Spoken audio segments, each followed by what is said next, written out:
তো দেখুন, আপনাদের সাথে কথা বলার আমার একটাই উদ্দেশ্য আছে। আপনাদেরকে আমি একটা মেসেজ দিতে চাই। মেসেজ, হ্যাঁ। আমি এটাই বলতে চাই যে জীবনে আর যাই করুন, কখনো কাউকে মিথ্যে কথা বলবেন না। প্লিজ।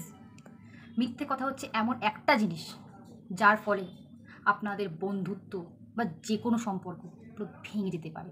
আমি মানে বিশ্বাস করুন, মিথ্যে কথা আমি একদম বরদাস্ত করতে পারি না, জাস্ট বরদাস্ত করতে পারি না। মানে কেন?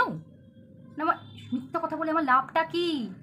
যেখানে সত্যি কথা বললে সব কিছু ঠিকঠাক হয়ে যায়, মিথ্যা কথা কেন বলবো কারণে?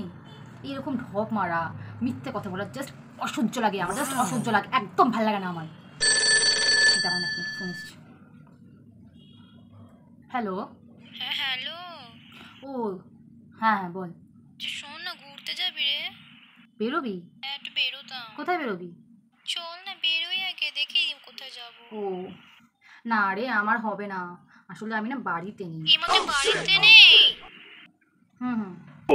হ্যাঁ, বাড়িতে থাকলে আমি নিশ্চয়ই বেরোতাম, আমি এই একটু মধ্যে দরকারে বেরিয়ে বেরিয়েছি। গেলি, ভাবলাম একটু হ্যাঁ বেরোবো। ঠিক আছে, অন্যদিন হলে আমি আবার বলবো তোকে। হ্যাঁ, তুই তো এর আগের দিনও বেরোলি না রে, আগের আরে দিনও আমার আগের বলেছিলি। দিনও তো হয়নি, ওই কারণেই তো জানিসই তো। তো সব সময় কিছু না কিছু আমার থাকে। পড়া থাকে, কম্পিউটার থাকে, হয় নাকি? পরের দিন বেরোবি আমি তাহলে? হয় না, ঠিক আছে, পরের দিন টাইমের উপর বলবো। হ্যাঁ হ্যাঁ, আর আমাকে একজন ডাকছে, আর দরকারে বাইরে এসেছি বললাম না। হ্যাঁ হ্যাঁ হ্যাঁ, ডাকছে ঠিক আছে, ডাকছে। যা যা। ঠিক আছে, হ্যাঁ হ্যাঁ, রাখছি রাখছি। হ্যাঁ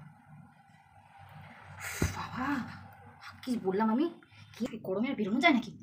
হ্যাঁ, এতদিনও বলছিলাম আমি, তো মিথ্যে কথা, মিথ্যে কথা বলা মহাপাপ। একদমই বলবেন না মিথ্যে কথা, আমি বলে দিচ্ছি। মিথ্যে কথা বলা একদমই উচিত না। আমি সবসময় সত্যি কথা বলি, একদমই মিথ্যে কথা বলি না। আপনারাও তাই বলবেন। ওকে, চলো টাটা।